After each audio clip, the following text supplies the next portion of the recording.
Hello friends, ഇന്ന് ഞാനിവിടെ ചെയ്യാൻ പോകുന്ന വീഡിയോ ഒരു കുക്കിംഗ് വീഡിയോ ആണ്. നമ്മുടെ പൊതുവെ എല്ലാ വീട്ടിലും കാണപ്പെടുന്ന ചെറുപയർ കൊണ്ട് എങ്ങനെ പായസം ഉണ്ടാക്കാം എന്നാണ് ഞാൻ ഇവിടെ കാണിക്കാൻ പോകുന്നത്. ഇതിനു വേണ്ടി ഞാനിവിടെ 3 കപ്പ് ചെറുപയറാണ് എടുത്തിട്ടുള്ളത്. ഇത്രയും അധികം ആവശ്യമില്ലെങ്കിൽ നിങ്ങൾക്ക് കുറയ്ക്കാം. 4 മണിക്കൂർ വെള്ളത്തിൽ നന്നായി കുതിർക്കാൻ വെക്കണം. പിന്നെ ഇതിലേക്ക് തേങ്ങ ചിരകിയതാണ് ആവശ്യം. ഒരു തേങ്ങ ചിരകിയതാണ് ഞാനിവിടെ എടുത്തിട്ടുള്ളത്. ഇതിൻ്റെ പാലാണ് നമുക്ക് ആവശ്യമുള്ളത്. പിന്നെ ചക്കര, ഇതൊരു 550 ഗ്രാമാണ് ഞാനിവിടെ എടുത്തിട്ടുള്ളത്. ഇത് പനഞ്ചക്കരയാണ് എൻ്റെ കയ്യിലുണ്ടായിരുന്നത്, അതുകൊണ്ട് ഞാൻ അതാണ് എടുത്തത്. പിന്നെ ഏലക്കായ ആവശ്യമുണ്ട്. ഇതിൻ്റെ പൊടി ആണ് നമ്മൾ പായസത്തിലേക്ക് ഇടുന്നത്. പിന്നെ തേങ്ങ ചെറുതായി അരിഞ്ഞത്, അത് കുറച്ച് മതി. പിന്നെ ഉണക്കമുന്തിരി, കുറച്ച് അണ്ടിപ്പരിപ്പ്, കുറച്ച് മതിയാവും. ഇനി നമുക്ക് എങ്ങനെ ഉണ്ടാക്കാമെന്ന് നോക്കാം. 3-4 മണിക്കൂർ കുതിർത്ത് വെച്ച ചെറുപയർ നന്നായി കഴുകിയതിന് ശേഷം നമുക്കത് വേവിക്കണം. അതിനു വേണ്ടി ഇത് കുക്കറിലിട്ടിട്ട് വെള്ളം ഒഴിച്ച് ചെറുപയറിൻ്റെ മുകളിലായി വെള്ളം വെക്കുന്ന രീതിയിൽ ഒരു 3-4 വിസിൽ വരുന്നത് വരെ വേവിക്കണം.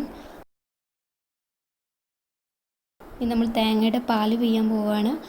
അതിന് തേങ്ങ ജാറിലിട്ടിട്ട് കുറച്ച് വെള്ളം മതി, അധികം വെള്ളം ഒഴിക്കണ്ട. എന്നിട്ട് നന്നായി അരച്ചെടുക്കുക.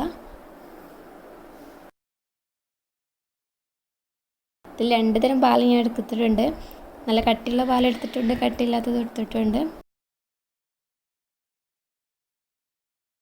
എന്നിട്ട് നമ്മൾ പായസം ഉണ്ടാക്കാൻ ഉദ്ദേശിക്കുന്ന പാത്രത്തിൽ ചക്കര ഉരുക്കണം.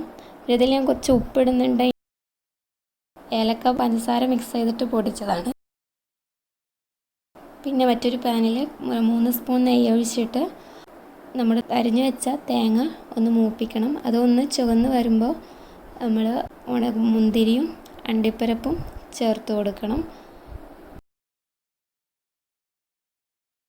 എന്നിട്ട് ഇത് വറുത്ത് കോരിയെടുക്കാം.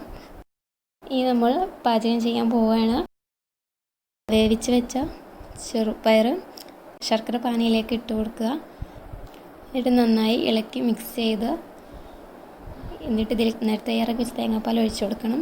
നന്നായി ഇളക്കിയതിന് ശേഷം ഒന്ന് തിളച്ച് വരുന്ന സമയം വരെ വെയിറ്റ് ചെയ്യാം. അപ്പോഴേക്കും നമ്മൾ നേരത്തെ പൊടിച്ച് വെച്ച ഏലക്കപ്പൊടി ചേർത്ത് കൊടുക്കാം. ഇനി അവസാനമായിട്ട് ഇത് തിളച്ചതിന് ശേഷം നമ്മൾ നേരത്തെ തയ്യാറാക്കി വെച്ച അണ്ടിപ്പരിപ്പ്, മുന്തിരി, തേങ്ങ എന്നിവ ഇതിലൂടെ ഇട്ട് കൊടുത്തിട്ട് നമ്മുടെ പായസം തയ്യാറാക്കിയെടുക്കാം.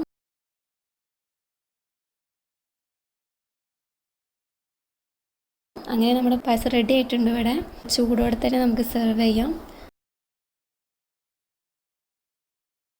അടിപൊളി ടേസ്റ്റ് ആട്ടോ ഈ പായസത്തിന്. നമുക്ക് കിച്ചടി പായസം പോലെ തന്നെ നല്ല ടേസ്റ്റ് തന്നെയാണ് ഇതിനും.